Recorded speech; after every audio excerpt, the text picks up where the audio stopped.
powers not delegated to the United States by the Constitution, nor prohibited by it to the states, are reserved to the states respectively, or the people.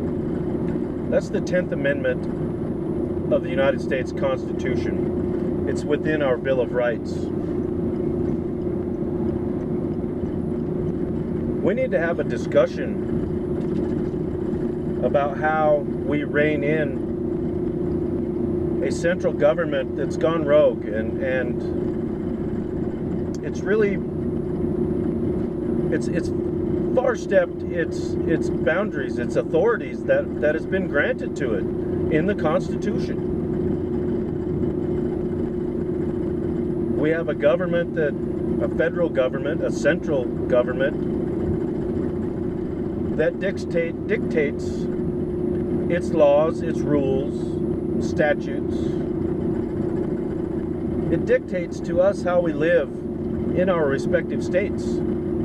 I live in Wyoming. I cannot fathom how somebody who hails from California, who is a congressman or a senator from California, could even begin to comprehend how we live here in Wyoming. This is not a big city state. We live in the wide open country. Many of you know this. This is more of a rural versus urban issue.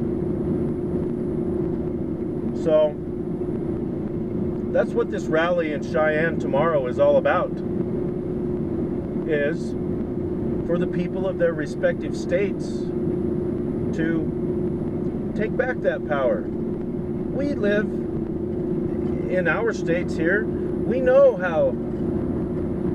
what our needs are, and we know how to go about providing for those needs.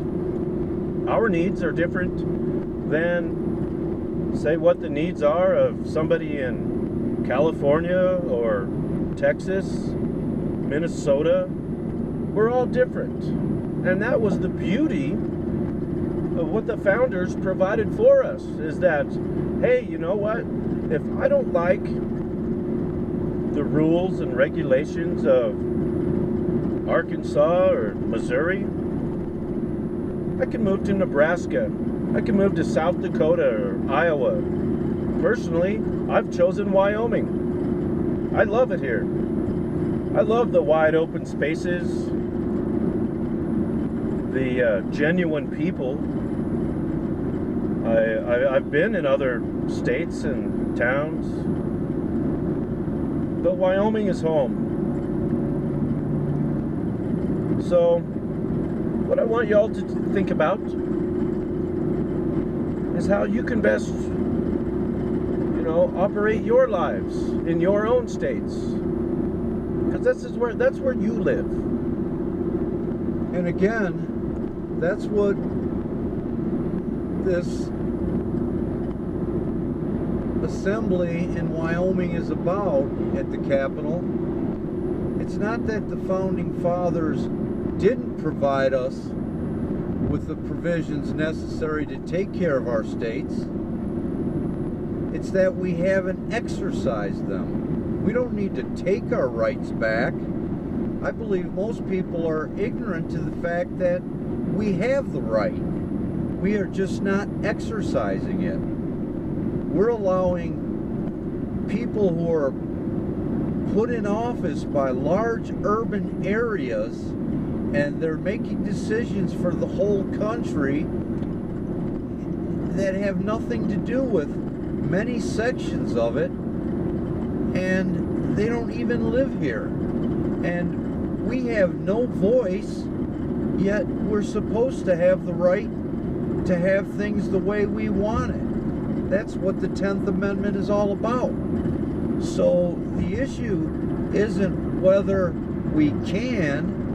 The question is, when will we? Well, here's the thing, Chris, is, there is absolutely no reason why California is through their representatives and through a centralized government is dictating policy here in Wyoming. I certainly couldn't begin to fathom how to live in California. I wouldn't want to live there, but they should have no say how we live our lives here in Wyoming. I should have absolutely zero say in how they want to live their lives in California. And to think that I am so wise and glorious that I know how they should live, that's preposterous. You know, do you know what I'm saying? I sure do. But by the same token, because there are more of them and they can have more representatives, they're able to decide how you should live your life based on how they want to live theirs. And that is not what the Constitution was designed to put together for people. We were supposed to put it together in our own states. Isn't that what you're saying? That's absolutely it. You know, for instance, you know, there's so many of these environmentalists that wield so much influence coming out of the state of California. They decided several years ago, many years ago, to import wolves into Wyoming, into Yellowstone, which is Wyoming. Thank you very much. And yet, these wolves do not stay in their little theme park that they have up in the northwest corner of my state.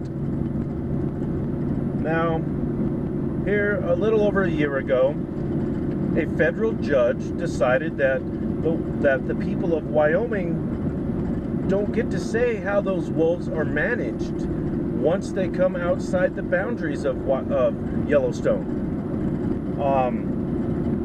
We used to be able to shoot them. They're a vicious predator. They prey upon livestock. They prey upon our wildlife that we have here, the wildlife that we cherish so much in the state of Wyoming. These wolves are attacking and killing, just wantonly killing them. And we should have a say in how we manage these predators. But for whatever reason, a federal judge decided that she knew better than the people of Wyoming how these wolves should be managed outside the boundaries of Yellowstone Park. And that's not right. And when did judges begin imposing legislation? For wildlife policy, I mean... For anything. Yeah. You know, this is why it's so important that we assert ourselves. We assert our state governments. And I'm imploring the people of Wyoming to demand that the state government of Wyoming fully assert the 10th Amendment in every facet possible. And this is exactly how we can rein in this federal government. The founders gave us this, that it was a perfect tool. You know, you have the right to say what goes on in the state that you live in. And yet, what we have today is a cookie cutter approach to everything. And that's not how it was intended to be. So, we're headed to Cheyenne right now. And we're going to be discussing some issues along the way. I hope that all of you continue to follow these videos. There will be several videos. I'm trying to keep these under 10 minutes each. But a word of caution. What the hell is that? A word of caution. There may be some foul language in these videos. We're just having an adult discussion. And so we're not necessarily excited about all the shit going on in this crazy world that we're allowing to take place because we're not exercising our rights to see that it doesn't take place, basically. Yeah, so I hope that you'll continue watching this series of videos that we're recording along the way to Cheyenne. So for right now, we're going to shut this one down, and we'll talk about some issues along the way.